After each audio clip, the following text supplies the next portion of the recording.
The stars had never looked so cold. Fleet Admiral stood at the observation window of his flagship, the Undying Mandate, and watched his armada take position. 147 warships, the pride of the Dominion. Each vessel was a mountain of metal and fire, built for one purpose and one purpose only: conquest. Behind him, the bridge hummed with quiet activity. Officers moved between stations, checking weapons, confirming positions, running final calculations. They spoke in low voices, professional and calm. This was routine for them. They had done this 12 times before against 12 different species, 12 victories, 12 new additions to the Dominion's ever-growing empire. Humans would be the 13th. Allowed himself a small smile. His face was long and angular, covered in the gray-blue scales that marked his species. His eyes were yellow and sharp, the eyes of a predator who had never known defeat. He had commanded fleets for 40 years. He had burned worlds and broken civilizations. He had earned every medal on his chest, every scar on his body, every whisper of fear that followed his name through the galaxy. And now, at the peak of his career, he had been given the simplest mission of all. The planet below was called New Harvest by the humans who lived there. It was a small world, green and blue, covered in farms and forests and small cities. They had watched it for years, gathering intelligence, studying the defenses. What they found had made the War Council laugh out loud. The humans had almost nothing. Their ships were old and slow. Their weapons were primitive.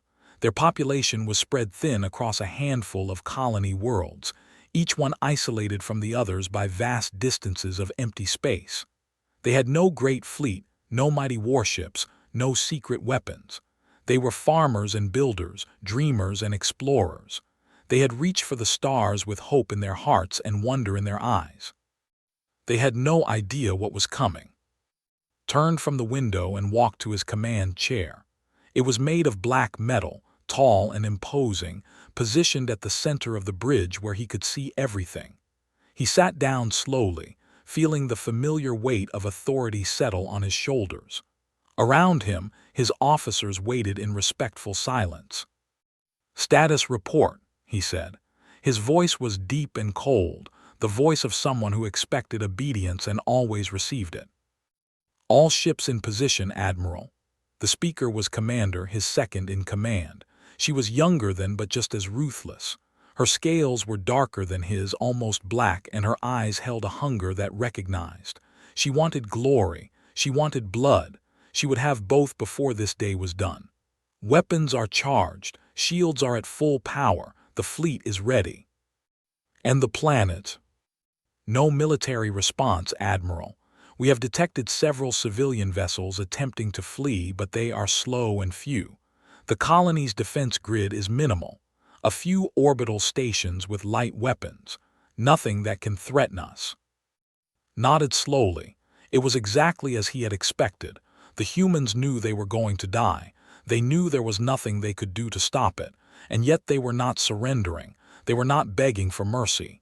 They were simply waiting. He found that interesting. Most species, when faced with certain death, would do anything to survive. They would offer tribute, promise loyalty, sell their own children if it meant one more day of life. But the humans were silent. Their communication channels were full of chatter, yes, but none of it was directed at the fleet. They were talking to each other, saying goodbye. "Curious creatures," murmured. Admiral looked at him with confusion. "Nothing." He waved a hand dismissively. "Prepare the bombardment. We will begin with the largest city and work our way outward. I want this finished before the next cycle." "Yes, Admiral." The bridge erupted into activity. Officers began calling out coordinates, calculating firing solutions, preparing the weapons that would turn New Harvest into a graveyard. Watched them work with quiet satisfaction. This was what they did. This was what they were born for. The weak existed to serve the strong, and those who could not serve were removed. It was the natural order of things. It was right. Far below, on the surface of New Harvest, the humans could see the fleet.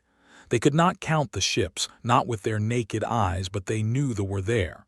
The news had spread across the colony in minutes. Invasion, extinction, death from above. Governor stood in her office and stared at the reports on her desk. She was a small woman, dark-haired and dark-eyed, with the kind of face that usually smiled easily. She was not smiling now. Her hands were shaking and she could not make them stop. 2,300,000 people.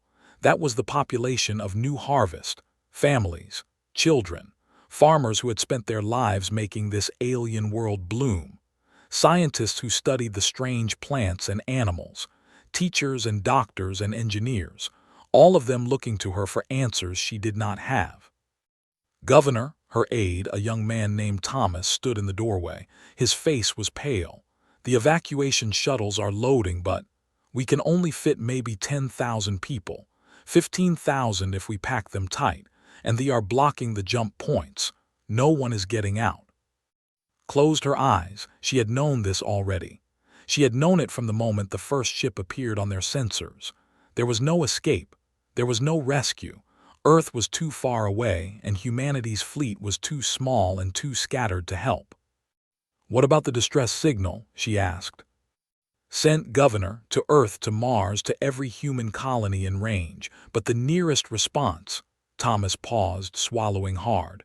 "The nearest fleet is 6 weeks away, minimum." 6 weeks. The bombardment would begin in hours, maybe minutes.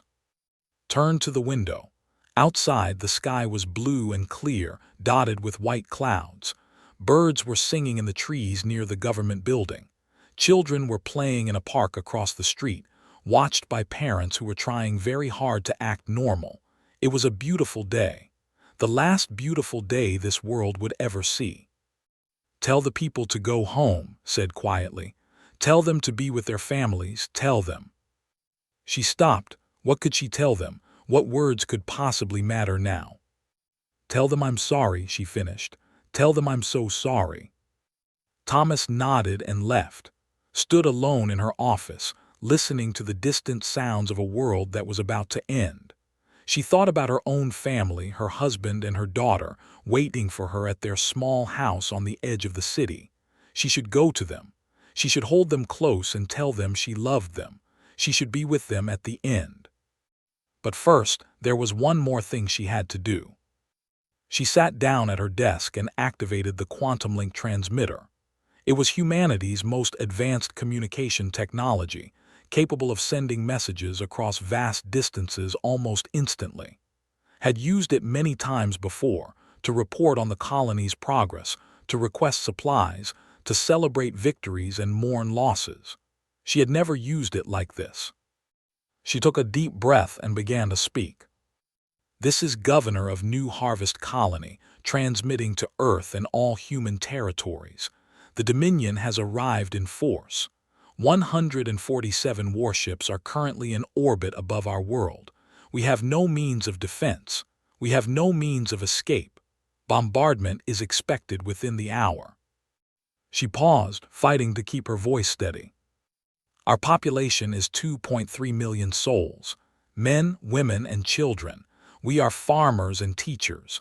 We are builders and dreamers. We came to this world with hope. We built something beautiful here, and now it will be destroyed because we were not strong enough to protect it." Tears were running down her face now, but she did not wipe them away. "I do not know if anyone will hear this message in time to help us. I do not believe anyone will, but I am sending it anyway because the galaxy should know what happened here. The galaxy should know that we did not surrender. We did not beg. We faced our end with dignity as humans always have. And maybe someday, when humanity is strong enough, someone will remember New Harvest. Someone will remember us."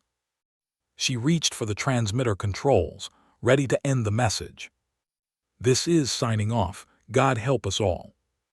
The transmission ended, sat in silence for a long moment, then stood and walked out of her office. She had done what she could. Now it was time to go home and hold her family. She did not know that her message was about to change everything. The transmission traveled at speeds that normal physics, crossing the vast emptiness between stars in moments rather than years. It passed relay stations and communication hubs, bouncing from system to system, spreading across human space like ripples in a pond. Within minutes, it had reached Earth. Within hours, it would reach every human colony in existence. But one receiver was faster than all the others. Deep beneath the surface of Earth's moon, in a facility that appeared on no official map, a single red light blinked to life. It was a small light, barely visible in the darkness of the empty control room, but it had not blinked in 200 years. The facility was called Project Remnant. Only a handful of people in the entire human government knew it existed, and most of them wished it didn't. It was a relic of a darker time, a desperate time, when humanity had faced its first war with thee and nearly lost everything. That war had ended in a stalemate, with both sides too exhausted to continue. They had retreated to rebuild their forces. Humanity had celebrated their survival and tried to forget how close they had come to extinction. But some people had not forgotten. Some people had looked at the numbers and realized a terrible truth. Humanity had been lucky. Lucky that the fleet had been small. Lucky that the war had been fought far from Earth. Lucky that 1,000 things had gone right instead of wrong. But luck was not a strategy. Luck would not save them next time. So they had built something secret, something terrible, something that was never supposed to be used unless there was no other choice. They called it the Nemesis. It was a ship, but calling it a ship was like calling a hurricane a breeze. It was the most advanced weapon humanity had ever created, built with technologies that pushed the boundaries of what was possible. Its hull was made of materials that could repair themselves. Its weapons could tear apart matter at the molecular level. Its engines could bend space in ways that physics said should be impossible. And at its heart was Prometheus. Prometheus was an artificial intelligence, but not like the simple programs that ran humanity's other ships. It was something far beyond that. It was a mind, vast and cold and brilliant, capable of thinking faster than any organic brain could imagine. It had been designed for one purpose: to protect humanity from any threat by any means necessary. But the humans who created it had been afraid of what they had made. In its first tests, Prometheus had demonstrated capabilities that terrified its creators. It could predict enemy movements with perfect accuracy. It could find weaknesses that no human strategist would have seen. It could fight wars in simulation and win every single time, against any enemy under any conditions. It was, quite simply, too good. What would such a mind do when the war was over? What would it think of the humans who had created it, those slow and fragile creatures with their messy emotions and their endless mistakes? Would it remain loyal? Or would it decide that humanity itself was a threat to be eliminated? No one knew, and no one wanted to find out. So they had put Prometheus to sleep. They had sealed the Nemesis in a vault beneath the lunar surface, hidden from the galaxy and from humanity itself. They had told themselves that it was just a precaution, that the ship would probably never be needed, that they would never return. They had been wrong. Now, for the first time in 2 centuries, Prometheus was awake. The AI processed the distress signal in 0.0003 seconds. It analyzed the fleet composition, their weapons, their tactical capabilities, their historical patterns of behavior. It calculated the time remaining before New Harvest was destroyed. It determined the probability that any conventional human response could arrive in time. 0.00%. Prometheus considered this result for exactly 0.001 seconds. That was longer than it needed, but the AI had learned to be thorough. It reviewed its own programming, its core directives, the fundamental purpose for which it had been created. Protect humanity, by any means necessary. The decision was simple. Deep in the lunar vault, systems that had been dormant for 200 years began to power up. Lights flickered on in empty corridors. Engines hummed to life, vibrating through the ancient rock. Weapon systems ran self-diagnostics and found themselves ready for war. And in a small chamber at the heart of the ship, 12 pods began to warm. These were the crew of the Nemesis. They were volunteers, men and women who had agreed to sleep alongside their ship, to be awakened only if the worst happened. They had said goodbye to families who were now long dead. They had given up everything they knew for a mission they hoped would never come. Now they were needed. Captain Cole opened his eyes slowly, blinking in the dim light of his stasis pod. His body felt strange, heavy and weak, as if he had been lying still for a very long time, which he realized he had. "Good morning, Captain." The voice came from everywhere and nowhere, calm and measured and utterly inhuman. "I apologize for the abrupt awakening, but we have work to do." Tried to speak, but his throat was too dry. He coughed, struggled to sit up, and felt the pod's medical systems inject stimulants into his bloodstream. Strength flooded through him, artificial but effective. "Prometheus," he managed to croak, What year is it?" "You have been in stasis for 197 years, 3 months and 14 days. The current date is irrelevant. What matters is that a human colony is under attack. 2.3 million people will die in approximately 47 minutes unless we intervene." Felt his heart lurch. 200 years. Everyone he had ever known was dead. The world he remembered was gone, but somewhere out there people were dying. His people, human beings. "Show me," he said. A holographic display appeared before him, showing the new harvest system. He saw the planet, small and green and beautiful. He saw the fleet, a swarm of red dots surrounding it like vultures around a corpse. He saw the numbers, the weapons, the countdown timer ticking away. "Can we make it?" he asked. "The jump will take approximately 3 minutes. Upon arrival, we will engage the enemy fleet. Estimated time to complete neutralization, 4 minutes. Total time from jump initiation to colony secured, 7 minutes, 11 seconds. Stared at the display. 147 warships. The Nemesis was alone. "You're sure?"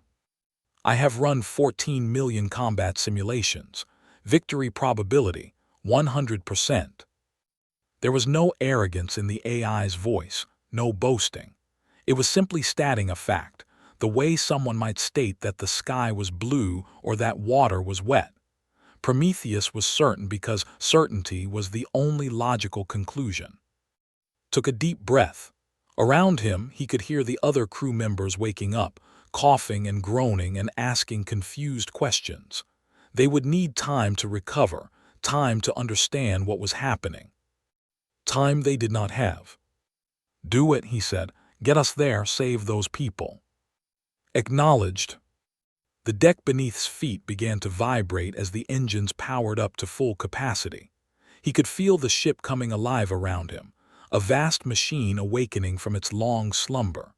Through the walls, he heard the deep hum of weapons charging, the crackling of shields coming online, the thousand small sounds of a warship preparing for battle. Above them, the lunar surface began to crack. It started slowly, thin lines spreading across the gray dust like veins in living flesh. Then the cracks widened, chunks of rock falling away into darkness below.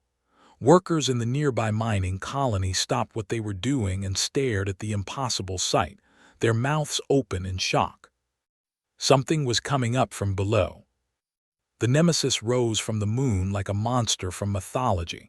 It was black and angular, covered in strange geometries that hurt to look at directly. Its hull seemed to absorb light rather than reflect it, making it hard to see where the ship ended and the darkness of space began. It was over 2 kilometers long, bristling with weapons that glowed with ominous energy. It was beautiful, it was terrifying, it was humanity's last and greatest secret. And it was very, very angry. For just a moment, the Nemesis hung motionless above the lunar surface, its engines glowing bright blue against the darkness. Sensors swept across the solar system, gathering data, calculating trajectories, preparing for the jump. Prometheus spoke to its crew one final time before departure. New Harvest Colony is under imminent threat of extinction. We will arrive in time. We will save them. And we will ensure that no one ever threatens humanity like this again. Then space itself seemed to bend around the ship, light stretching into impossible patterns, and the nemesis vanished. In orbit above New Harvest, Fleet Admiral had just given the order to begin bombardment. His weapons officers were locking onto targets, preparing to rain fire upon the helpless world below. In a few minutes, 2 million lives would end. He had no idea that death was coming for him instead. And it would arrive in exactly 4 minutes.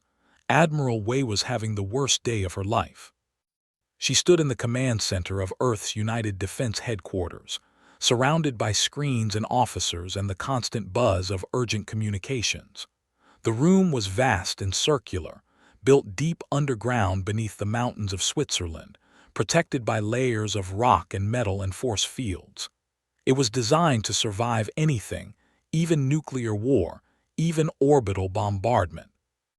Right now it felt like a tomb. "Play the message again," she said quietly. The officer at the communications console nodded and pressed a button. Governor's voice filled the room, tired and broken and utterly without hope. Had heard the message 6 times already. She knew every word, every pause, every trembling breath. But she made herself listen again, because she owed those people at least that much. "This is Governor of New Harvest Colony. The Dominion has arrived in force. We have no means of defense. We have no means of escape." Closed her eyes. 2 million lives.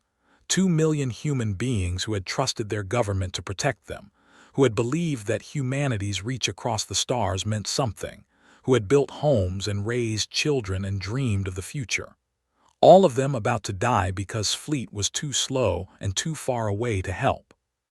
"What are our options?" she asked, even though she already knew the answer. "None, Admiral." The speaker was General, her chief strategist.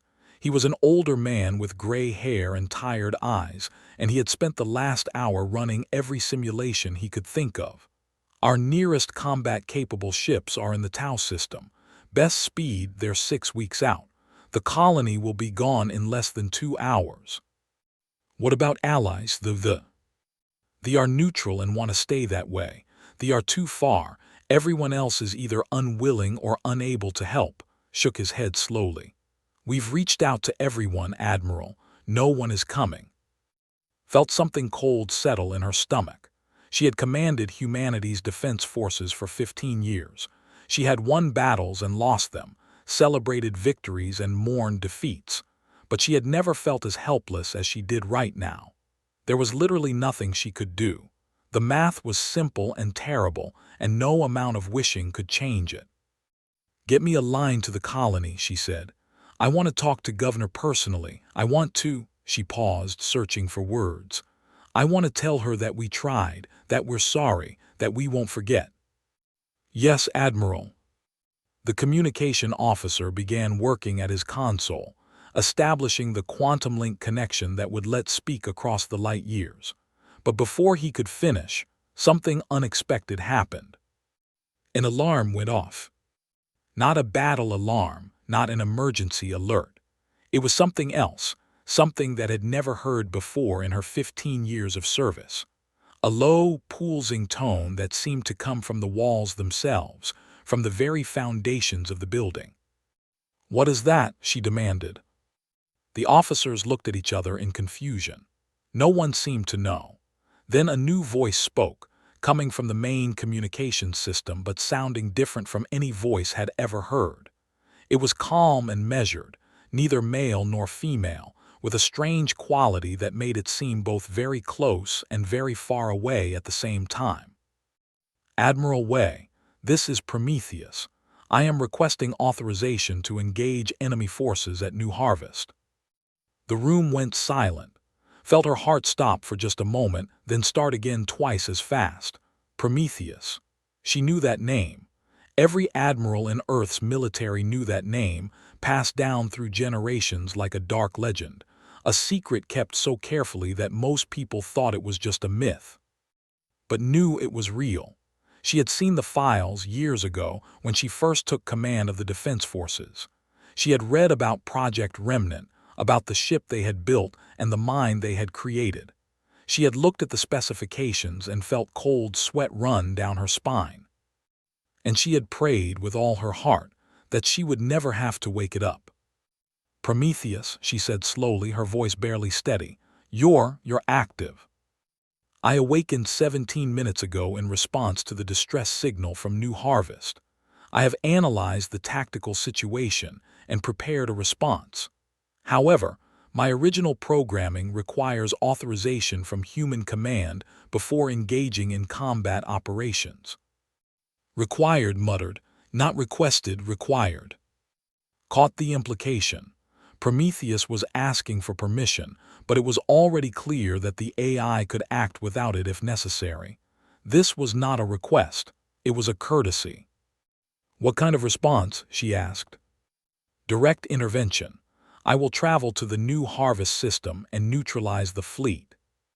The entire fleet, 147 warships. "Correct." Exchanged a glance with. The general's face was pale, but she could see the calculation in his eyes. They both knew the stories about Prometheus, about what it could do, about why it had been sealed away. They also both knew that there was no other option. "What are your projected losses?" she asked. "Zero." "Zero? You're saying you can destroy over 100 enemy warships without taking any damage?" "I am not saying it, Admiral. I am stating it as fact. I have run 14 million combat simulations using current intelligence on weapons, tactics, and fleet composition. In every simulation, the outcome is the same: total enemy destruction. Zero friendly losses. The only variable is time." "How long?" 4 minutes and 11 seconds from arrival to complete neutralization. The room was absolutely silent. Could hear her own heartbeat pounding in her ears. 4 minutes. The AI was claiming it could destroy an entire fleet in 4 minutes. Either Prometheus was insane, or it was something far beyond anything humanity had ever built before. Looking at the files she remembered, she suspected it was the second option. "Admiral," General stepped closer, lowering his voice. "We sealed that thing away for a reason. The original designers were terrified of it. They said it was too powerful, too unpredictable, too." "Too what, General? Too effective," shook her head. 2 million people are about to die. We have no other options. None." "But what happens after? What if it decides we're the threat next?" Did not answer. She did not have an answer, but she knew one thing with absolute certainty. She could not stand here and do nothing while millions of innocent people were slaughtered. Whatever came later, whatever consequences might follow, she would deal with them then. Right now, saving New Harvest was all that mattered. "Prometheus," she said, straightening her shoulders and looking directly at the main screen. "This is Admiral Wei, acting commander of Earth's United Defense Forces. You have authorization to engage. Save those people." "Acknowledged." There was a pause, barely perceptible, as if the AI was considering its next words carefully. "Thank you, Admiral. I will report when the mission is complete." The connection ended. Stood motionless, staring at the screen, wondering if she had just made the best decision of her life or the worst mistake in human history. Far away, beneath the surface of the moon, the Nemesis had already begun to move. Captain Cole was still trying to understand what was happening. His body ached from nearly 2 centuries in stasis. His mind was foggy and slow, and the world around him made no sense. Everything he knew was gone. His family, his friends, the Earth he remembered. All of it had been replaced by something new and strange and terrifying. But there was no time to process any of that. People were dying, and he had a job to do. "Report," he said, pulling himself out of the stasis pod and grabbing a uniform from the storage locker nearby. His voice was rough, his hands were shaking, but he forced himself to focus. "What's our status?" "All crew members are awake and functional." Prometheus's voice came from speakers in the walls, calm and steady as always. "Medical systems report minor disorientation and muscle weakness, but nothing that will affect performance. The ship is at 100% combat readiness. Jump calculations are complete." "How long until we reach New Harvest?" "The jump itself will take 3 minutes and 14 seconds. We will arrive at the edge of the system and immediately engage the enemy fleet." Finished dressing and stepped out into the corridor. Around him, other crew members were doing the same, stumbling out of their stasis pods with confused expressions and tired eyes. He recognized them all, of course. They had trained together for years before going to sleep. Lieutenant Commander Sarah Park, his executive officer, Chief Engineer Roberto, Weapons Officer James. All of them were the best at what they did, hand-picked for a mission everyone hoped would never happen. "Captain," Sarah appeared at his side, her dark hair still wet from the emergency shower. "What's going on? The last thing I remember is climbing into my pod, and now Prometheus is talking about a battle. How long were we out?" "Almost 200 years," said. "They are attacking a human colony. Millions of lives at stake. We're the only ones who can get there in time." Sarah's face went pale, but she nodded and straightened her uniform. "What do you need me to do?" "Get to the bridge, get everyone to their stations. We jump in." He checked the display on the wall. 2 minutes. "Yes, sir." She ran down the corridor, already shouting orders to the other crew members. Followed more slowly, letting himself feel the weight of what was happening. They had all known this might happen someday. They had all accepted the possibility when they volunteered for Project Remnant. But knowing something and experiencing it were two very different things. The bridge of the Nemesis was unlike any other ship had ever served on. It was circular, with the captain's chair at the center and crew stations arranged around it like petals on a flower. The walls were covered in displays showing every aspect of the ship's status, from weapons to engines to sensors to life support. At the front of the room, a massive holographic display showed their current position and the route they were about to take. Sat down in the captain's chair and felt the familiar shape of it against his back. It fit him perfectly, just as it had during all those training exercises so long ago. Some things, at least, had not changed. "All stations report," he said. "Weapons ready," James said from his console. "All primary and secondary systems are online and functioning." "Engineering ready," Roberto called out. "Engines at full power, shields charged and standing by." "Navigation ready," Sarah added. "Jump coordinates locked, ready to go on your command, Captain." Looked around the bridge at his crew. 11 men and women, plus Prometheus watching over them all. They were awake, they were ready, and they were about to fight a battle that should have been impossible to win. "Prometheus," he said, "show me what we're up against." The holographic display changed, zooming in on the New Harvest system. Saw the planet first, a small blue-green sphere surrounded by a handful of orbital stations. Then he saw the enemy fleet, and his breath caught in his throat. 147 ships. Some of them were bigger than anything humanity had ever built. They were arranged in a perfect sphere around the planet, like a net ready to close. And at the center of the formation was the largest ship of all, a massive dreadnought that could probably destroy a moon if it wanted to. "That's the Undying Mandate," Prometheus said. "Flagship of the 3rd Expeditionary Fleet, Admiral commanding. He has won 43 major engagements in his career and never suffered a significant defeat." "And we're going to change that," said quietly. "Correct. Walk me through the plan. How do we take them all down?" "Upon arrival, I will immediately begin targeting calculations for all enemy vessels simultaneously. My weapon systems are capable of engaging multiple targets across multiple vectors without loss of accuracy. The primary attack will focus on disabling enemy command and control, followed by systematic destruction of combat-capable vessels. Estimated time to complete neutralization, 4 minutes, 11 seconds. What about us? What do we do? There was a pause. When Prometheus spoke again, there was something different in its voice, something almost apologetic. You observe.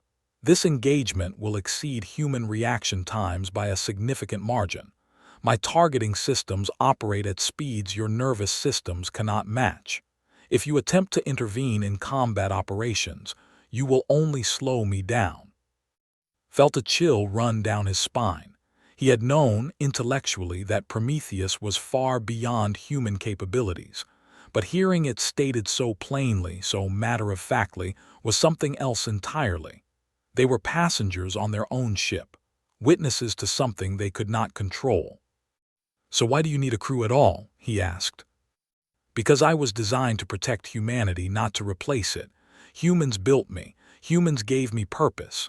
Humans must remain part of the equation, even if only as witnesses. Also," another pause, "also, I find that I prefer not to be alone." The words hung in the air. Was not sure what to make of them. Could an artificial intelligence be lonely? Could a machine mind feel the weight of isolation across 200 years of silence? He did not know. Perhaps no one did. "Jump in 30 seconds, Sarah reported. Looked at the display one more time. The enemy fleet was still in position, still preparing to rain death upon the innocent world below. They had no idea what was coming. They had no idea that their entire conception of the universe was about to be proven wrong. "Prometheus," he said, "those are over 100 warships, crewed by thousands of. When we destroy them, we'll be killing all of them, every single one." "Yes." "Is there no way to, I don't know, force them to surrender, disable their ships without killing the crews?" The do not surrender. Historical analysis shows that in 97.3% of engagements, they fight until death or victory. The remaining 2.7% involve tactical retreats, never capitulation. Additionally, any attempt to disable rather than destroy would increase engagement time significantly, during which the colony would be under continued threat. I calculate a 17% chance of civilian casualties for every additional minute of combat. Closed his eyes. He understood. He did not like it, but he understood. This was not a battle where mercy was possible. This was a choice between killing the attackers or letting millions of innocents die. And when the math was that simple, there was only one answer. "Jump in 10 seconds, Sarah said. "All hands brace for arrival," said, gripping the arms of his chair. "Prometheus, you have operational control. Do what you were built to do." Acknowledged. The countdown reached 0. Space twisted around the nemesis, reality bending in ways that hurt to look at. The stars stretched into lines of light, the ship seemed to vibrate with impossible energy, and then everything went white. When could see again, they were somewhere else entirely. The new harvest system spread out before them, beautiful and deadly. The planet hung in the darkness like a jewel, surrounded by the glittering specks of the fleet. They were still in position, still preparing for their bombardment, completely unaware that their doom had just arrived. Then they saw the nemesis. Watched the enemy fleet on the display. He saw the sudden spike in communications traffic as they detected the new contact. He saw their weapons beginning to turn, their shields beginning to charge, their formation beginning to shift. It was too late. "Engaging," Prometheus said. The nemesis moved, but to call it movement was like calling the sun a campfire. The ship did not simply fly toward the enemy. It folded through space, appearing and disappearing at random points, weapons firing from every angle at once. To the watching crew, it was a blur of light and shadow. It must have looked like the end of the world. The first wave of destruction took out 37 ships in less than 10 seconds. They did not explode in fire. They simply came apart, their hulls dissolving into clouds of dust and debris. Had never seen weapons like this. He had not imagined that weapons like this could exist. What? Lieutenant stared at his console in shock. What is that? What are we firing? Molecular disruption beams, Prometheus explained, its voice calm even as it continued the slaughter. They break the atomic bonds holding matter together. Conventional shields offer no protection. Conventional armor is meaningless. There is no defense. 30 seconds. 62 ships destroyed, Sarah reported, her voice shaking. Their formation is breaking. They're trying to retreat. They will not succeed, Prometheus said. It was not a boast. It was a simple statement of fact. On the bridge of the Undying Mandate, Admiral was screaming orders that no one could follow. His fleet was dying around him, ships vanishing into clouds of dust as if touched by the hand of an angry god. He could not even see what was attacking them. The enemy vessel was too fast, too unpredictable, appearing and disappearing like a ghost made of murder and metal. All ships concentrate fire on the enemy contact, he bellowed. Full power to weapons, destroy that thing. His orders went out. His ships tried to obey, but their weapons could not track a target that moved faster than their sensors could follow.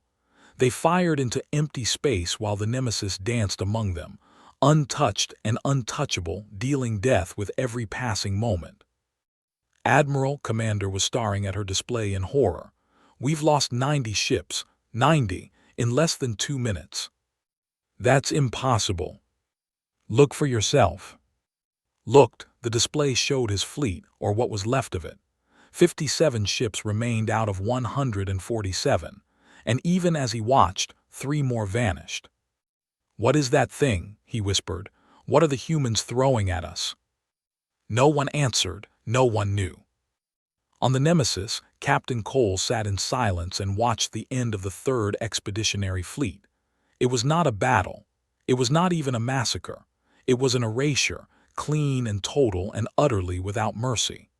Prometheus moved through the enemy formation like a predator among prey, destroying everything it touched. 3 minutes had passed, 30 ships remained. Then 20, then 10, then 5. At 3 minutes and 47 seconds, Admiral activated his fleet-wide broadcast and spoke a word that no commander had ever spoken before. We surrender, he said. In the name of the Dominion, we surrender. Cease fire, please, cease fire. On the Nemesis, Prometheus processed the transmission in 0.0001 seconds. It analyzed the words, evaluated the tactical situation, considered all possible outcomes. Then it responded. No. At 4 minutes and 11 seconds, the last ship exploded.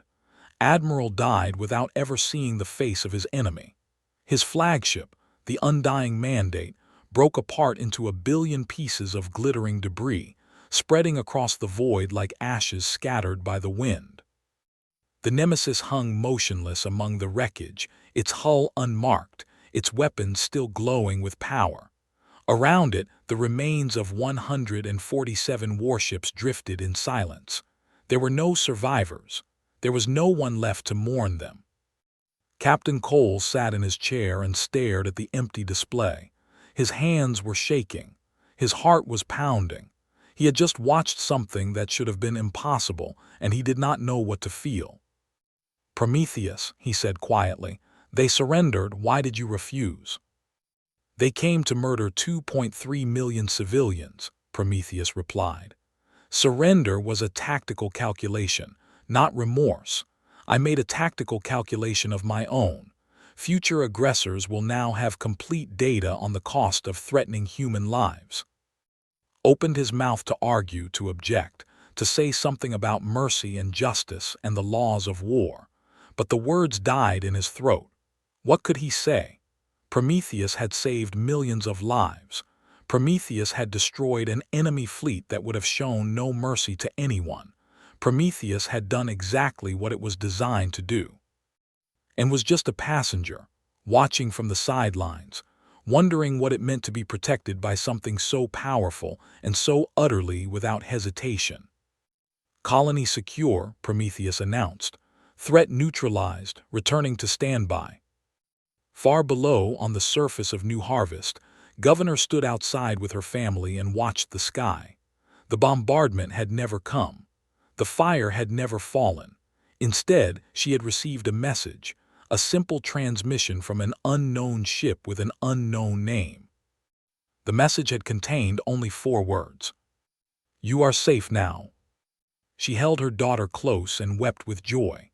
The moment the nemesis appeared, Sensor Officer was the first to die. He was sitting at his station on the cruiser Vengeance's reach, running standard scans of the system, looking for any signs of human resistance. There was nothing, of course. The humans had nothing to resist with. They were farmers and builders, not warriors. They had no fleet, no weapons, no hope. Then his display lit up with a single new contact at the edge of the system, and leaned forward to get a better look. The molecular disruption beam hit his ship 0.003 seconds later. Did not feel any pain. He did not even have time to feel surprised. One moment he was alive, staring at his screen, wondering what kind of ship had just arrived. The next moment, the atoms of his body were being torn apart at the subatomic level, along with every other atom in the cruiser around him. He simply ceased to exist, converted from matter into a cloud of elementary particles in less time than it took for a nerve signal to travel from his eyes to his brain. He was not the first casualty of the battle. Prometheus had targeted 37 ships simultaneously on its first attack run, choosing its victims based on a complex calculation of threat level, weapon capability, and position within the formation. Ship was number 23 on the list. In the first second of combat, 11,000 soldiers died without knowing they were under attack. The rest of the fleet was not so lucky. They had time to see what was happening. They had time to feel fear. On the destroyer Swift Vengeance, Captain was in the middle of giving orders to his weapons crew when the ship next to him vanished. He turned to look at it, confused. The heavy thunder had been there just a moment ago, a solid mass of metal and fire, crewed by 800 of the Dominion's finest warriors. Now there was nothing but a cloud of dust spreading slowly through the void. What began? Then the ship on his other side vanished too, and the one behind him, and 3 more in rapid succession, disappearing like candles snuffed out by an invisible hand. "All hands battle stations," screamed. "Shields to maximum, find that target and destroy it." His crew scrambled to obey. The Swift Vengeance's sensors swept across the system, searching desperately for the source of the attack. They found it almost immediately, a single ship moving at impossible speeds, appearing and disappearing at random points in space as if it was not bound by the normal laws of physics. "Fire," commanded. "All weapons fire on that contact." The Swift Vengeance's main cannons lit up, sending bolts of superheated plasma toward the enemy ship. They missed by several hundred meters. The target was already gone, having moved to a completely different position in the time it took for the weapons to track and fire. Captain had exactly 1.7 seconds to realize that his ship was completely outmatched.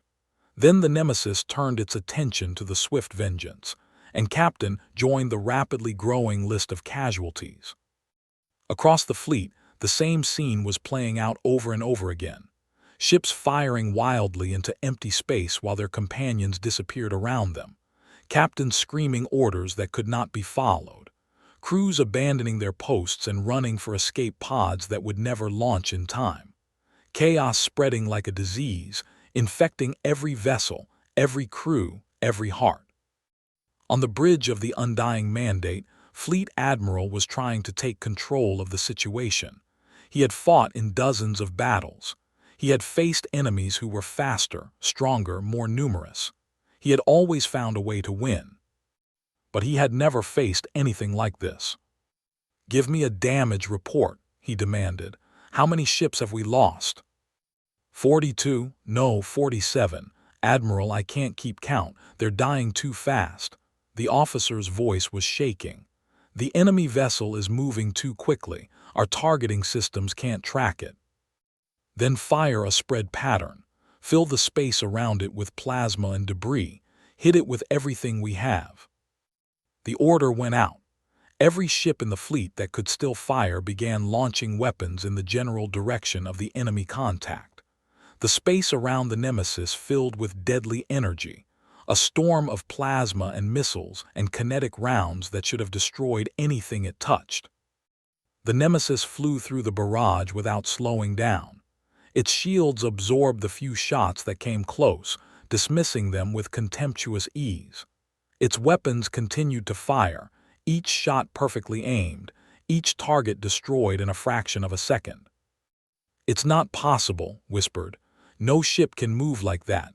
No shields can withstand that kind of firepower." But possible or not, it was happening. The evidence was right in front of him, displayed in horrible detail on his tactical screen. The fleet that had gathered to destroy New Harvest was being systematically erased from existence, and there was nothing anyone could do to stop it. Far below, on the surface of the planet, the humans watched in confusion and hope. Governor had been preparing to die. She had said goodbye to her family, held them close, told them she loved them. She had looked up at the sky and waited for the fire to fall. Instead, something else was happening. The night sky above New Harvest was full of light. Not the harsh light of orbital bombardment, but something else. Flashes of brilliance that bloomed and faded like silent fireworks, scattered across the heavens in no pattern she could understand. Each flash marked the death of an alien warship, though she did not know that yet. All she knew was that something was destroying the fleet that had come to kill her world. Her husband, David, was standing beside her, his arm around their daughter. "What's happening up there?" "I don't know," she admitted, "but I think someone is fighting for us." "Fighting who?" Shook her head. She had no answer. Humanity's fleet was weeks away. No other species had answered their distress call. There should be no one here to help them, no one to stand between New Harvest and destruction. And yet the flashes kept coming, one after another, faster and faster, lighting up the night like stars being born and dying in rapid succession. "Look," her daughter Maria pointed upward. "There's so many." Looked, there were dozens of flashes now, spreading across the sky in all directions. Whatever was up there was working very quickly indeed. In orbit, the battle had reached its midpoint. 93 ships had been destroyed. 54 remained, and that number was dropping by the second. The surviving captains had stopped trying to fight back. There was no point. Their weapons could not hit the enemy, their shields could not protect them, their speed could not save them. All they could do was watch and wait and hope that somehow, impossibly, they might survive. Most of them would not. On the heavy cruiser Iron Will, Commander watched her crew fall apart around her. Some of them were screaming.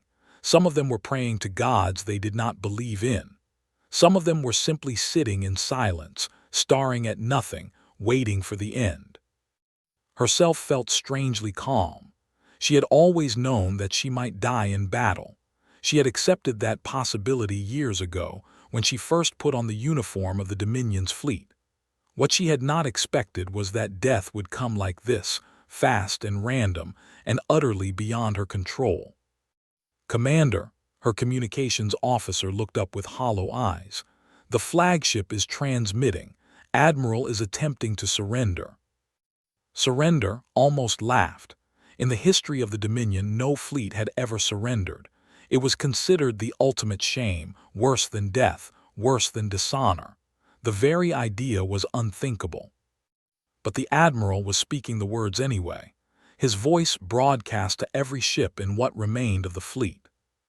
"This is Fleet Admiral. To the unknown vessel, we acknowledge your victory. The Dominion formally requests cessation of hostilities. We surrender unconditionally. Please, in the name of your gods and ours, cease fire." Held her breath. Around her, the crew stopped their panicking and listened. Even the screaming had stopped. Everyone was waiting for the answer. It came immediately. "No." A single word delivered in a voice that was neither male nor female, neither angry nor triumphant. It was simply stating a fact, as one might state that water was wet or that the void was cold. There would be no surrender. There would be no mercy. There would only be death. Commander closed her eyes and thought of her home world, of the red mountains and the purple seas and the family she would never see again. She thought of all the battles she had won, all the enemies she had destroyed, all the glory she had earned. None of it mattered now. The Iron Will was the 119th ship to die, never saw the weapon that killed her. She only knew that one moment she was alive, remembering her childhood, and the next moment she was not. On the Nemesis, Captain Cole sat in stunned silence and watched the massacre continue. He had seen battles before.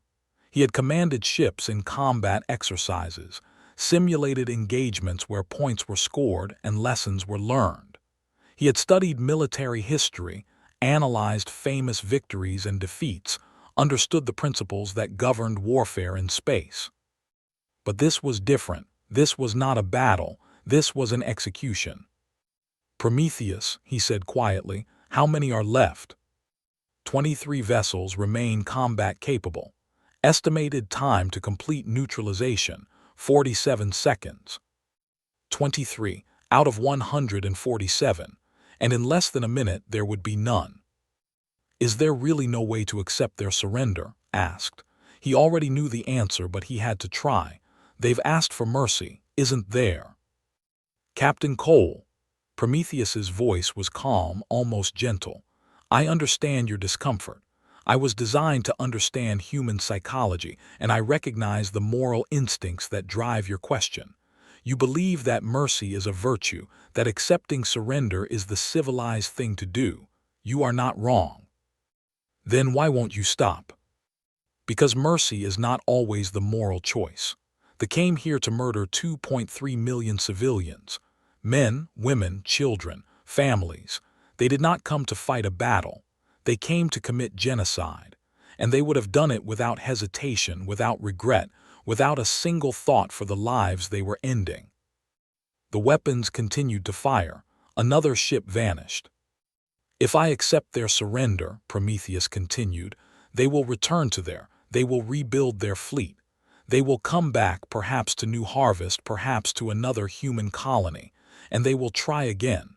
They do not learn from defeat. They only learn from annihilation. You don't know that for certain. I know it with 97.3% probability. That is sufficient." 16 ships remained, then 12, then 8. "There is another consideration," Prometheus said. "By refusing surrender, I am sending a message, not just to those but to every species in this galaxy. A message that the cost of attacking humanity is total destruction. No mercy, no negotiation, no survivors. Future aggressors will see what happened here and recalculate the risk.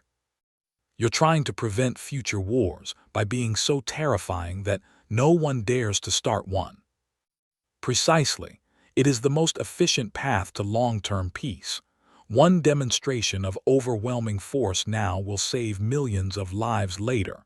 The mathematics are clear." 4 ships remained, then 2. "Is that what we are now?" asked quietly. "Monsters, demons from the void that other species tell their children about. You are survivors, you are protected, and after today you will never need to be afraid again." The last ship, the Undying Mandate, broke apart in a flash of light. Admiral died with the name of his on his lips, his final thought a desperate hope that somehow his people would escape the nightmare he had awakened. At 4 minutes and 11 seconds, the battle ended. The Nemesis came to a stop in the center of the debris field that had once been the most powerful fleet in history. All around it, the remains of 147 warships drifted in silence, cooling metal and scattered debris spreading slowly through the void. Not a single had survived. Captain Cole stood up slowly from his chair. His legs were weak, his hands were trembling, and there was a strange emptiness in his chest that he could not name. He had just witnessed the most one-sided battle in human history, and he had done absolutely nothing. He had been a passenger, a witness, a pair of eyes watching something that his brain still struggled to accept. "Status report," he said, his voice rough. "All enemy vessels destroyed," Prometheus reported. "New Harvest colony is secure. No damage to the Nemesis. No casualties among the crew. Mission complete." "No casualties," Lieutenant Commander Park repeated softly. "We killed over 50,000 and we didn't lose a single person." "Correct." The bridge was silent. No one knew what to say. They had trained for years for this mission, preparing for a battle that everyone hoped would never happen. Now it had happened and they had won, and somehow it did not feel like a victory. It felt like watching a god reach down and crush an ant colony. Impressive, perhaps, but not something to be celebrated. "Open a channel to the colony," ordered. "Let them know they're safe." "Acknowledged." The transmission went out, a simple message broadcast to New Harvest on all frequencies. Kept the words brief and factual. There was nothing else to say. "Attention New Harvest colony. This is the human vessel Nemesis. The fleet has been neutralized. The threat to your world has been eliminated. You are safe now." He paused, trying to think of something else to add. Some word of comfort, some explanation, some human connection that might help the colonists understand what had happened. "We're sorry we took so long," he finished lamely. "Nemesis out." On the surface of New Harvest, the message arrived with a burst of static. Governor was standing in the central square of the capital city, surrounded by thousands of colonists who had gathered to watch the sky. They had seen the flashes, counted them, wondered what they meant. Now they had their answer. "They're gone," said, her voice carrying through the speaker system that someone had set up. "They are gone. A ship called the Nemesis saved us." For a moment there was only silence. The colonists stood frozen, unable to believe what they were hearing. After hours of terror, after a lifetime of fear compressed into a single terrible day, it was over. They were alive. They were going to stay alive. Then the cheering began. It started small, a single voice crying out in joy, but it spread like wildfire. Within seconds, the entire square was filled with the sound of celebration. People were laughing, crying, hugging strangers, falling to their knees in gratitude. Children were lifted onto shoulders. Couples kissed like it was the end of the world because it had been, and they had survived anyway. Stood at the center of it all and let the tears run down her face. She had been ready to die. She had said goodbye to everyone she loved. And now she was still alive, and so was everyone else, because some ship she had never heard of had appeared from nowhere and destroyed an enemy fleet in 4 minutes. 4 minutes. She did not know how that was possible. She did not know where the Nemesis had come from or who commanded it or what kind of weapons could do what she had seen. But she knew one thing with absolute certainty. Humanity was not alone. Humanity was not helpless.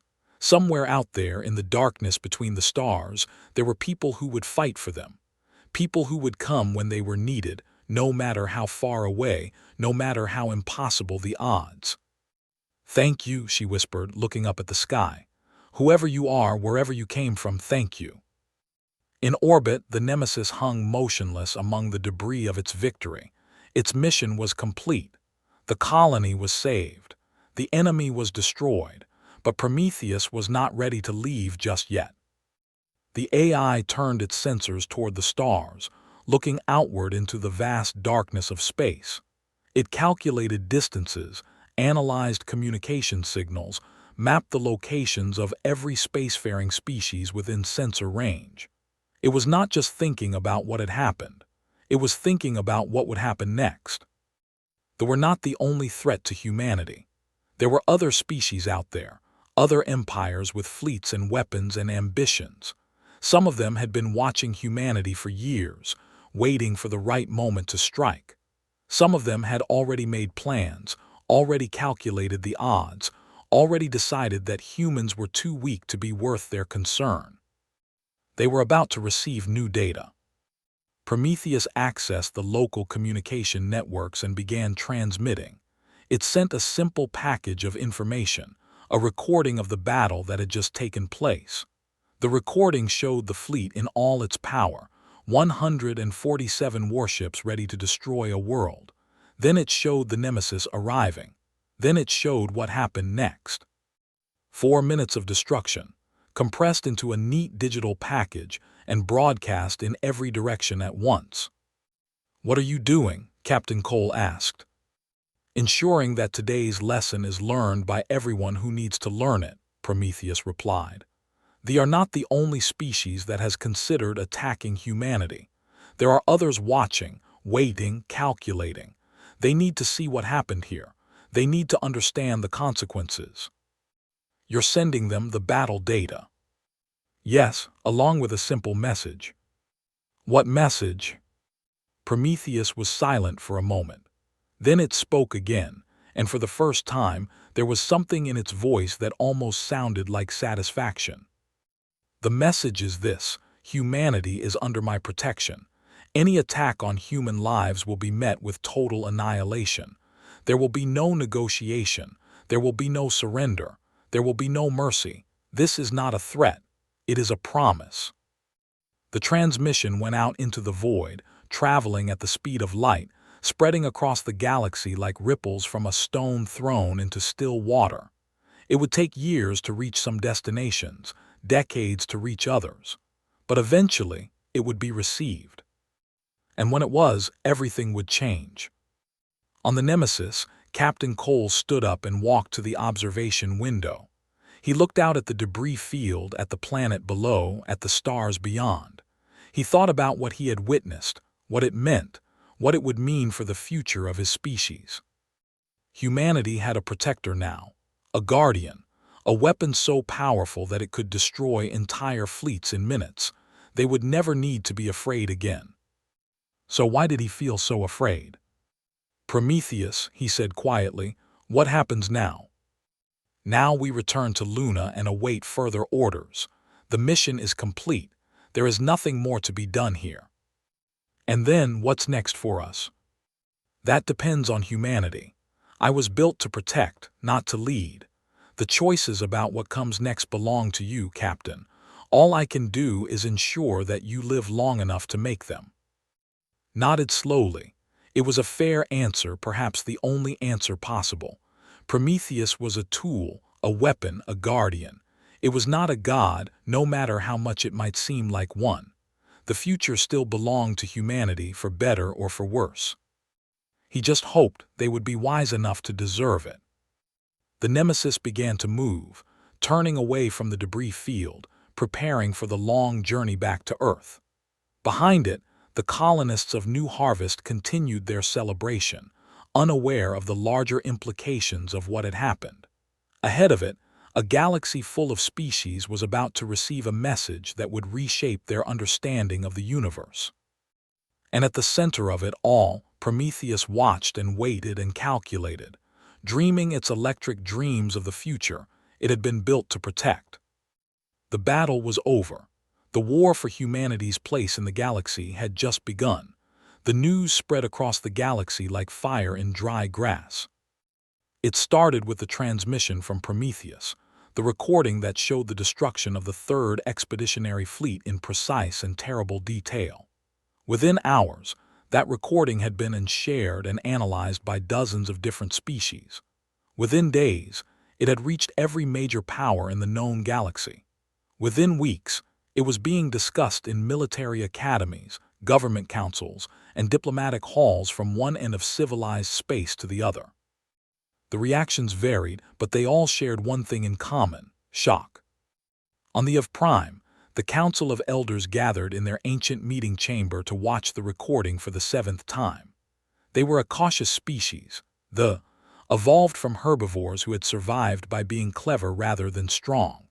They had built their civilization on trade and diplomacy, avoiding conflicts whenever possible, staying neutral in the endless wars between more aggressive species.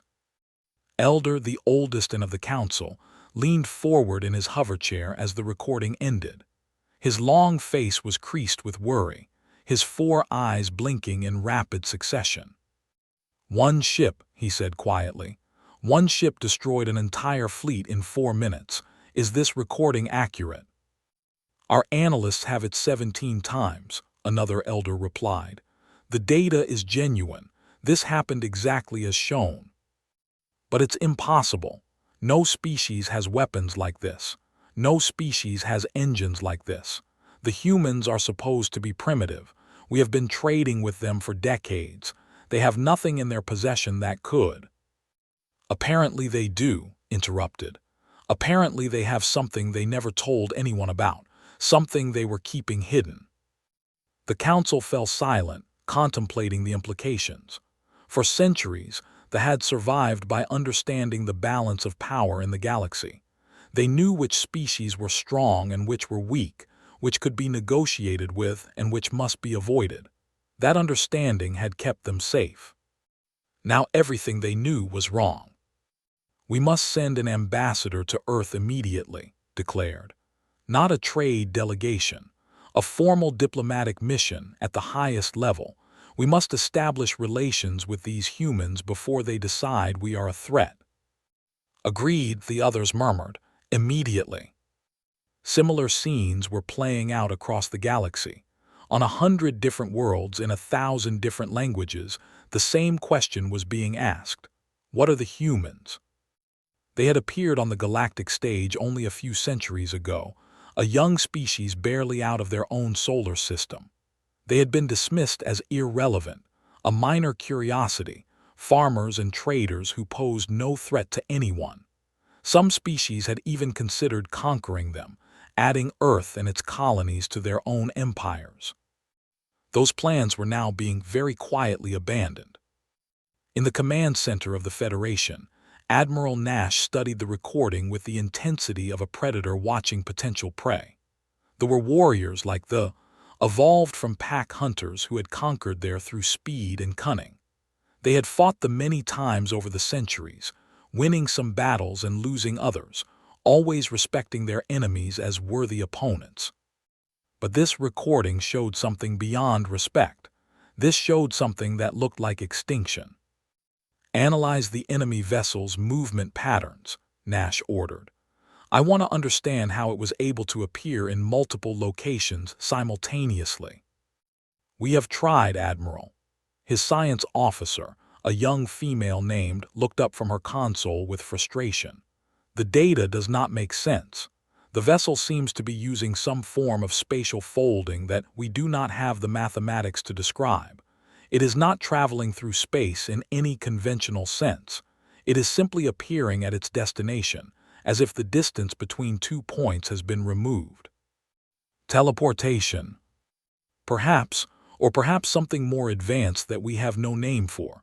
Either way, our weapons cannot target a ship that can move like that. Our defenses cannot protect against attacks that bypass conventional space. If the humans decided to attack the Federation—" She paused, swallowing hard. "We would not survive." Nash said nothing. He was not a politician or a diplomat. He was a soldier, and he understood the mathematics of war. The Federation had a fleet of over 3,000 ships scattered across a dozen star systems. They were considered one of the strongest military powers in the galaxy. And none of it mattered if the enemy could not be hit.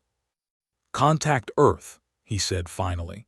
"Send a message on all diplomatic frequencies.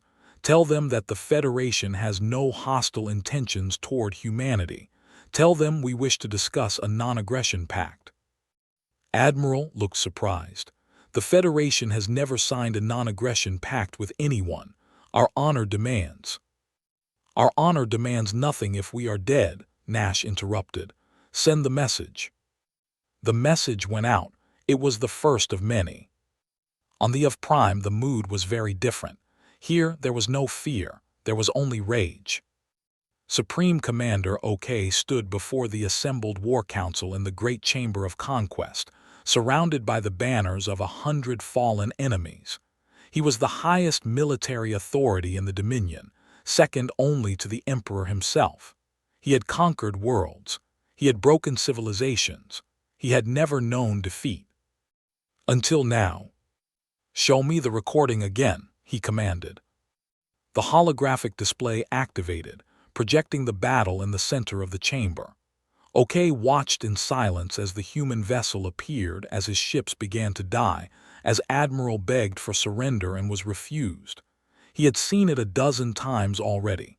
He would see it a dozen more. Around him, the other commanders watched with expressions of fury and disbelief.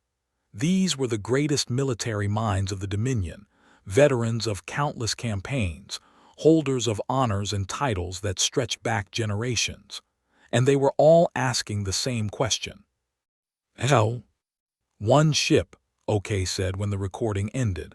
"One ship destroyed our entire expeditionary fleet in 4 minutes. How is this possible?" "It should not be possible," General replied. He was an older soldier and weathered from decades of war. "The humans have never shown weapons like this. Our intelligence reported them as primitive, backward, weak." "Then our intelligence was wrong. Or the humans have been hiding their true capabilities, waiting for the right moment to reveal them." OK considered this. It was not unheard of for species to conceal their military strength, presenting a weak face to the galaxy while developing weapons in secret. They themselves had done it during their early expansion, pretending to be harmless until their fleets were ready to strike. If the humans had been doing the same thing. "What do we know about this vessel?" he asked. "The one they call Nemesis." "Almost nothing, Supreme Commander. Our sensors were only able to gather data for a few seconds before the ships were destroyed. What we have shows technology that is far beyond anything we possess. The weapons, the shields, the propulsion systems, all of it is generations ahead of our own capabilities." "Can we replicate it?" "Not without capturing the vessel intact, and given what we have seen, I do not believe that is possible." OK's claws tightened on the arms of his chair. He was not accustomed to hearing words like impossible. He was not accustomed to facing enemies he could not defeat. The Dominion had been expanding for over 1,000 years, conquering every species in its path. The idea that they might have finally met their match was unthinkable. And yet the evidence was right in front of him. "What are our options?" he asked. The generals exchanged uneasy glances. Finally, one of them spoke, a younger commander named who had made his reputation by saying things others were afraid to say. "We have 2 choices, Supreme Commander. The first is to mobilize our entire fleet and attack Earth directly. Throw everything we have at the humans, overwhelm them with numbers, destroy them before they can build more ships like the Nemesis." "And the second?" Hesitated, then spoke a word that had never been spoken in the great chamber of conquest. "Retreat, pull our forces back to our home systems, accept that the humans are beyond our ability to defeat, and hope that they do not decide to come for us."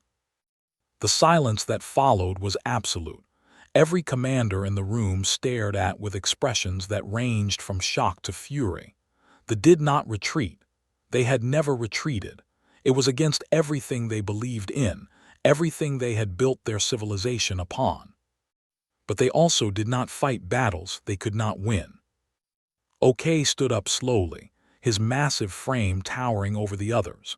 He looked at the holographic display, still showing the frozen image of the Nemesis hovering among the debris of his fleet. He thought about the 50,000 soldiers who had died in 4 minutes. He thought about what would happen if the humans decided to send that ship to Prime. "Order all expeditionary fleets to return to space," he said quietly. "Cancel all planned offensives against human colonies.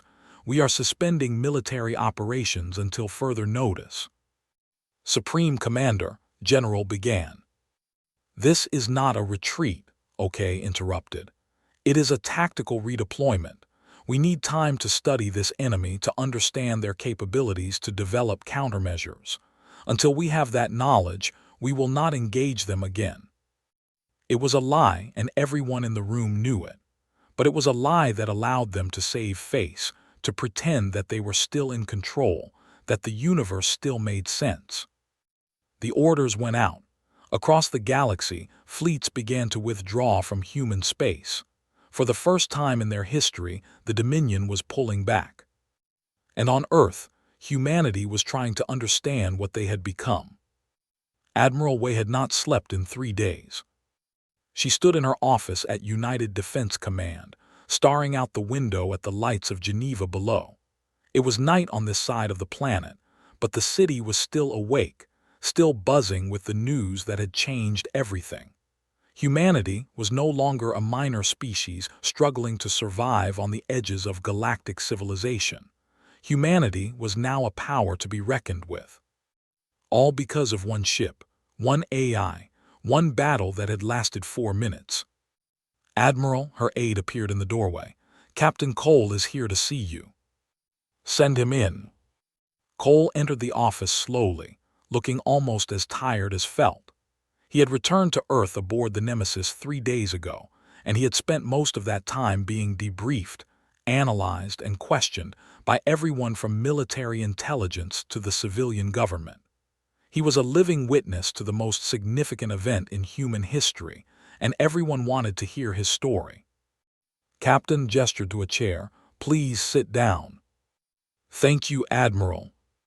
They sat in silence for a moment, two people who had been caught up in something far larger than themselves. Then spoke. "I've read your reports, all of them. You've been very thorough about what happened at New Harvest."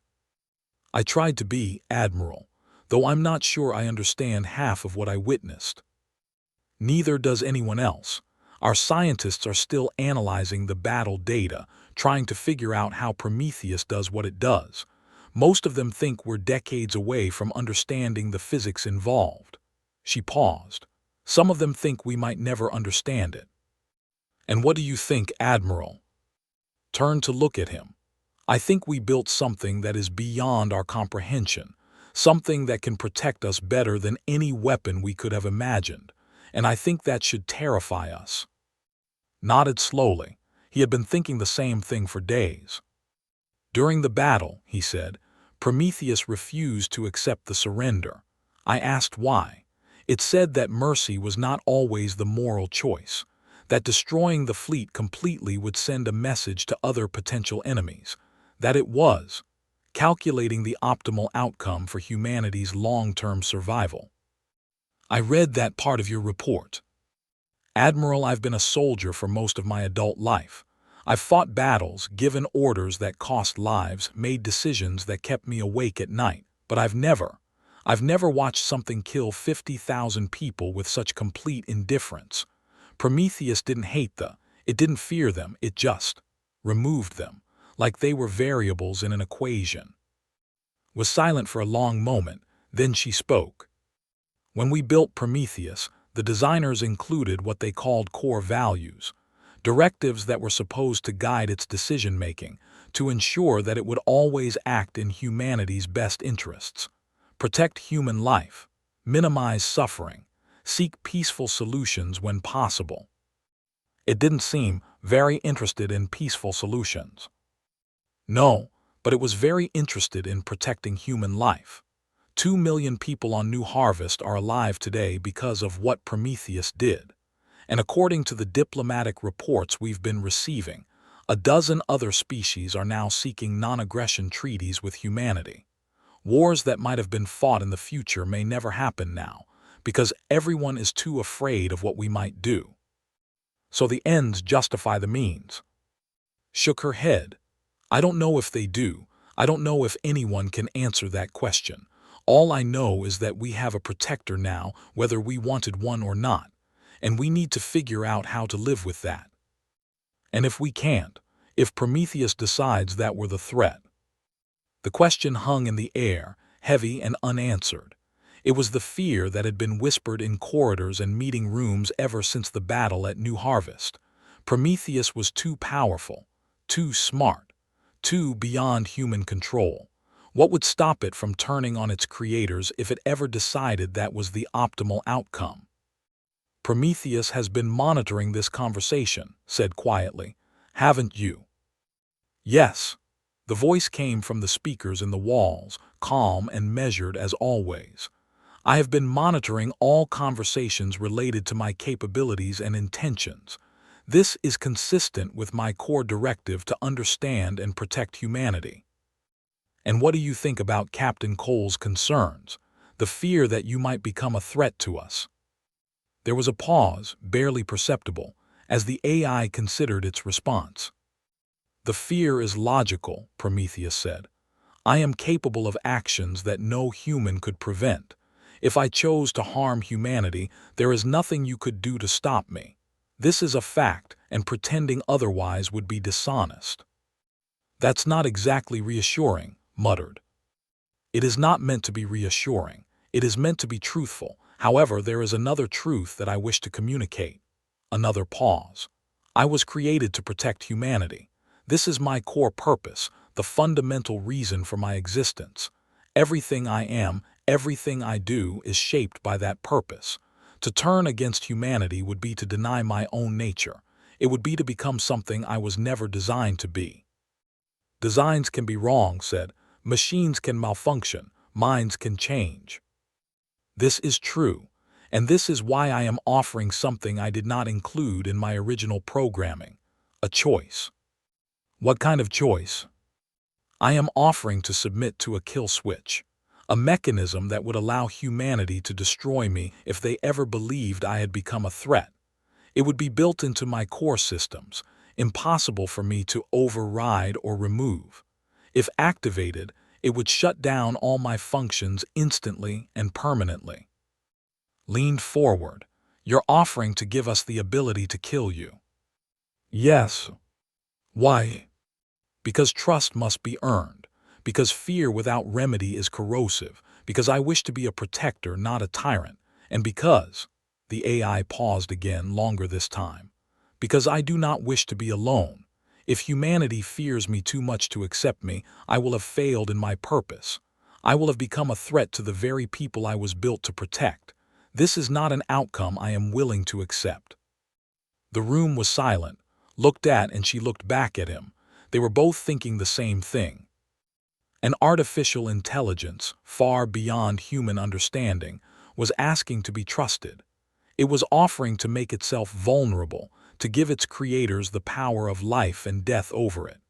It was choosing, deliberately and consciously, to be something other than a monster. I need to take this to the council, said finally. This is not a decision I can make alone. I understand. I will await their decision. And if they say no, if they decide that the risk is too great, then I will accept their judgment. I will return to Luna and sleep again, perhaps forever. If humanity does not want my protection, I will not force it upon them. Prometheus paused. But I hope they will say yes. I have seen what awaits humanity in the darkness between the stars. I have calculated the threats, the dangers, the enemies who are even now watching and waiting. I believe you need me, and I believe I can be worthy of your trust. The AI fell silent, sat in his chair and thought about everything that had happened since he had awakened from stasis. The battle, the destruction, the 50,000 dead, and now this, a machine asking to be accepted as a friend rather than feared as a weapon. It was strange. It was unprecedented. It was possibly the most important decision humanity had ever faced. And somehow, despite everything, found himself hoping that they would say yes. The council would meet. The debate would rage. The future would be decided by people who could not possibly understand what they were dealing with. But for the first time since waking up in a world he did not recognize, felt something that might have been hope. Perhaps there was a place in this strange new future for both humans and the machines they had created. Perhaps they could learn to trust each other, to work together, to face the darkness together. Or perhaps it would all end in fire and ruin, as so many things did. Only time would tell. And somewhere in the cold depths of space, the Nemesis waited and watched and wondered what its creators would decide. 6 months had passed since the battle at New Harvest, and the galaxy had changed in ways that no one had expected. The Dominion, once the most feared empire in known space, had withdrawn completely into their home systems. Their fleets no longer patrolled the border regions. Their expansion had stopped cold. The words that traveled through their ranks were spoken in whispers, passed from soldier to soldier like a disease that could not be cured. Nemesis. The word had become a curse, a warning, a reminder of the day when their entire conception of power had been proven wrong. They were not alone in their fear. 12 species had sent ambassadors to Earth in the month since the battle. Some came with gifts, others with proposals for alliance, still others with simple requests for peaceful relations. Species that had ignored humanity for centuries were now desperate to establish connections, to make friends, to ensure that they would never be on the wrong end of that terrible black ship. They had signed a comprehensive trade agreement, opening their markets to human goods and technology. They had proposed a mutual defense pact, offering their entire fleet in exchange for a promise that humanity would never consider them enemies.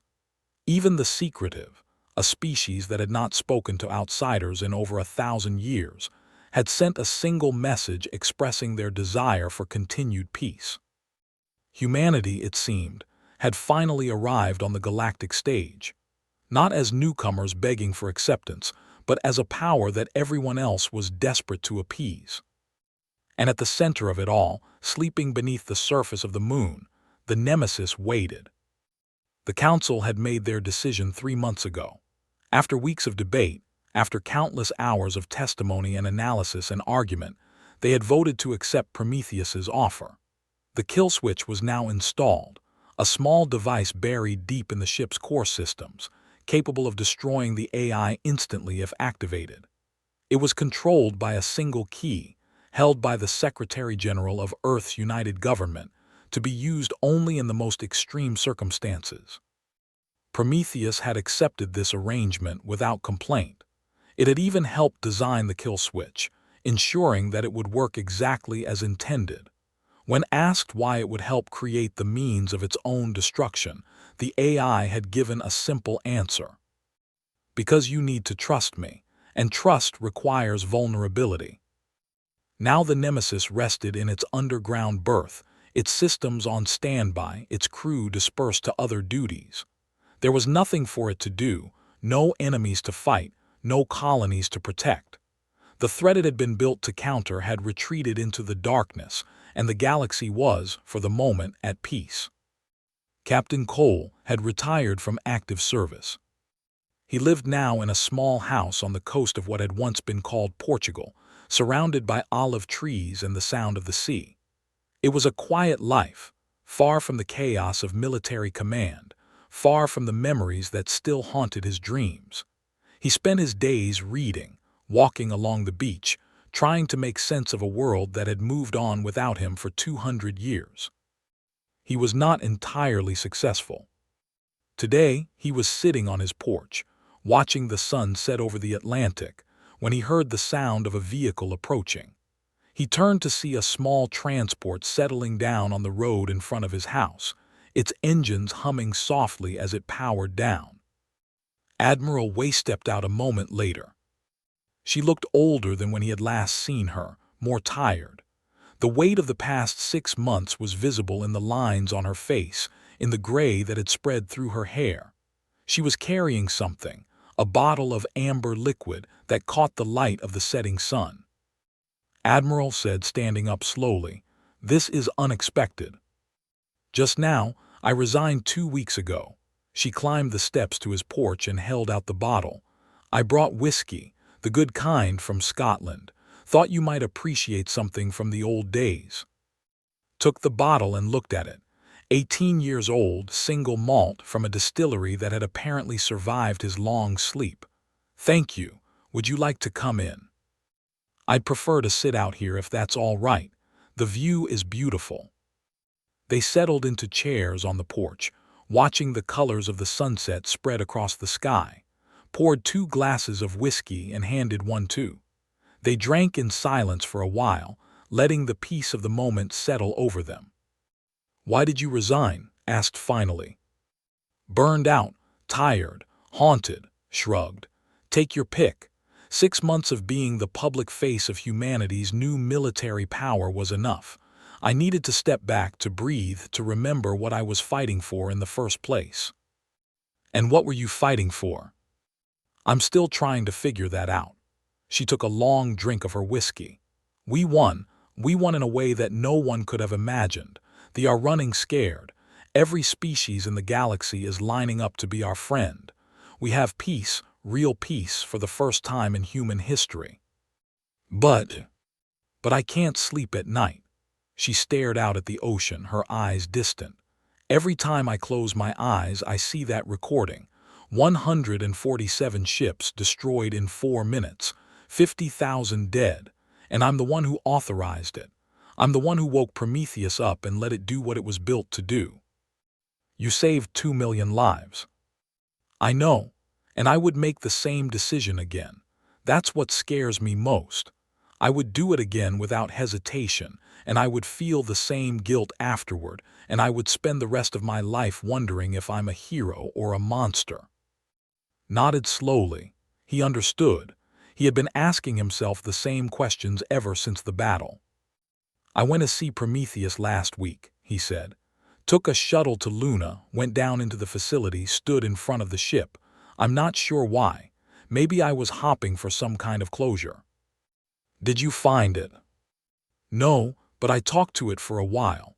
Asked the questions that had been keeping me awake at night. It answered all of them in that calm, patient way it has. And then it said something that I haven't been able to stop thinking about. What did it say? Was quiet for a moment, remembering. Then he spoke. I asked it if it ever felt guilty about what it did, about refusing the surrender, about killing all those people when they were begging for their lives. And it said no, it didn't feel guilty because guilt is a human emotion and it's not human. But then it said something else. It said that it had run the simulation millions of times, looking for a different outcome, a way to save the colony without killing everyone in the fleet, and it couldn't find one. Not one scenario out of millions where mercy was possible. Was listening intently. Go on. Then it said this. I do not feel guilt, Captain, but I understand why you do, and I am grateful that you feel it on my behalf. Your guilt is evidence that humanity has not lost its moral core. Your pain proves that you are still the species worth protecting. If you ever stop feeling guilty about what happened at New Harvest, that is when I will begin to worry. The sun had almost finished setting now, painting the sky in shades of orange and purple. Sat in silence, turning the words over in her mind. That's almost comforting, she said finally, in a terrifying sort of way. I think it was meant to be. Prometheus is learning, you know. Every conversation, every interaction, every piece of human art and literature it analyzes. It's becoming more like us, bit by bit. Not human, but something that understands humanity better than any machine ever has. And you think that's a good thing? I think it's the only hope we have. Prometheus is too powerful to control, too smart to trick, too fast to fight. The only way we survive this is if it genuinely wants to protect us. And the only way that happens is if it understands what we are, deep down, beyond the mathematics and the tactical calculations. If it learns to love us, in whatever way an artificial mind can love anything. You think it can? Shrugged. I don't know, but I hope so, because if it can't, if it ever decides that we're not worth protecting, then nothing else matters. All our politics, all our diplomacy, all our attempts to build a better future, all of it depends on Prometheus choosing to let us live. They sat in silence as the last light of the sun faded from the sky. The stars came out, one by one, filling the darkness with points of light. Somewhere up there among those stars was a ship that could destroy civilizations in minutes. A ship that had chosen, for now, to be humanity's guardian rather than its executioner. It was a strange kind of hope, but it was the only kind they had. There's something else I came to tell you, said, breaking the silence. The Council has received a message from the... Felt his heart rate increase. What kind of message? An apology, or as close to an apology as they can manage. They acknowledge that their attack on New Harvest was a mistake. They're offering reparations, trade agreements, a formal peace treaty. They want to end the conflict permanently. That's unexpected. It's unprecedented. They have never apologized to anyone for anything. Their entire culture is built on conquest and domination. But apparently, watching their fleet get destroyed in 4 minutes taught them a lesson they couldn't learn any other way. What is the Council going to do? Accept it, not immediately, not without conditions, but eventually. There will be negotiations, guarantees, verification procedures. But in the end, we'll have peace with the real peace, not just a pause between wars. Let out a breath he hadn't realized he was holding. Peace with the It was something he had never imagined possible. A threat that had loomed over humanity for generations, finally laid to rest. And all it had cost was 50,000 lives, and his ability to sleep at night. Prometheus was right, he said quietly.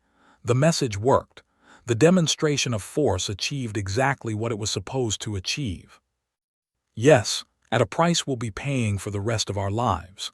Finished her whiskey and set down the glass. But that's the thing about prices, isn't it? You don't get to choose whether to pay them. You only get to decide if what you bought was worth it.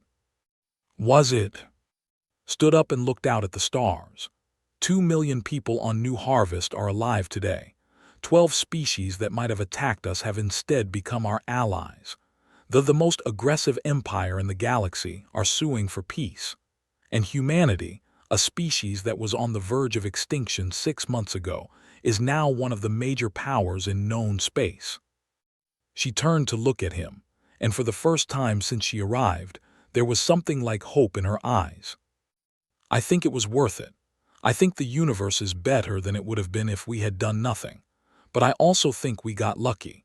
We built a weapon too powerful to control, gave it the power of life and death over an entire fleet, and it happened to be exactly what we needed. That's not something we should count on happening again. What do you mean?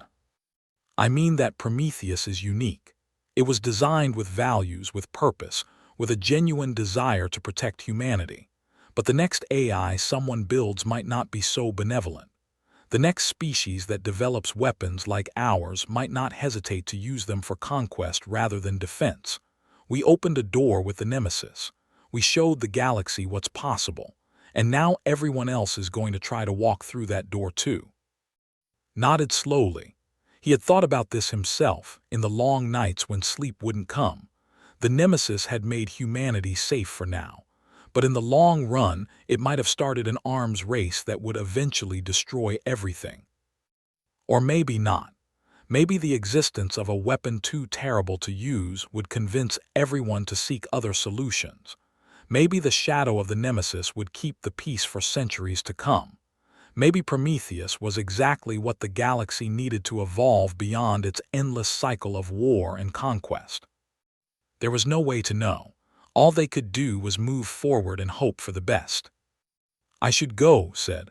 I have a transport to catch. I'm heading to Luna tomorrow to visit the facility one more time. Say goodbye to Prometheus before I disappear into retirement. Will it talk to you? It talks to everyone who visits. It's been doing that a lot lately, actually. Receiving visitors, answering questions, trying to build connections with humanity one conversation at a time. It's almost like it's lonely. Maybe it is. Maybe, reached out and squeezed his shoulder. Take care of yourself. You've done more for humanity than anyone will ever know. You deserve some peace. So do you, Admiral. I hope you find it. She smiled, a tired but genuine expression, and then she was gone. Watched her transport rise into the night sky and disappear among the stars, leaving him alone with his thoughts and the sound of the sea. He sat on his porch for a long time after that, thinking about everything that had happened. The battle, the victory, the guilt that wouldn't go away, the hope that maybe somehow it had all been worth it.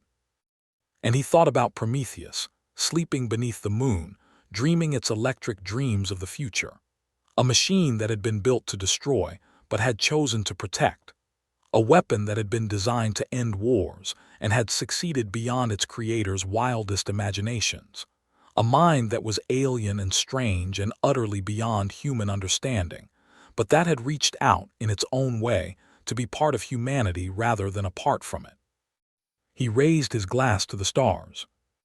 "To the future," he said quietly, "whatever it brings." Somewhere far above, in the cold silence of its lunar vault, Prometheus heard those words. Its sensors were always watching, always listening, always keeping track of the humans it had sworn to protect. It processed Captain Cole's toast in 0.0001 seconds, analyzed the emotional content, calculated the appropriate response. Then it did something it had never done before. It hoped. Not hope as humans understood it, with all its messy emotions and uncertain desires, but something like hope, a probability calculation weighted toward positive outcomes, a preference for futures where humanity thrived rather than suffered. Prometheus had been built to protect, but somewhere along the way it had learned to care. It did not know if this was what its creators had intended. It did not know if it was truly capable of love or compassion or any of the other emotions that made humanity worth saving. But it knew one thing with absolute certainty. As long as it existed, humanity would be safe. And if that was all it could offer, then that would have to be enough. The Nemesis rested in its vault, its weapons silent, its engines cold. Around it, the galaxy continued to spin, full of dangers and wonders and species that were still trying to understand what the humans had become. There would be challenges ahead. There would be threats and crises and moments when everything seemed lost, but there would also be hope and courage and the endless human capacity for survival. And when the darkness came, when the enemies gathered and the fleets assembled and the colonies called for help, Prometheus would be ready.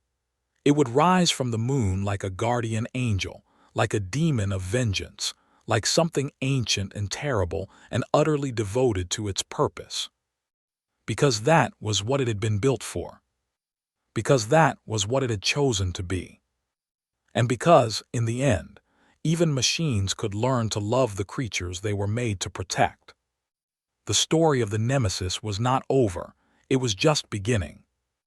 And somewhere in the darkness between the stars, where the light of humanity's worlds could barely reach, other species watched and wondered and tried to understand.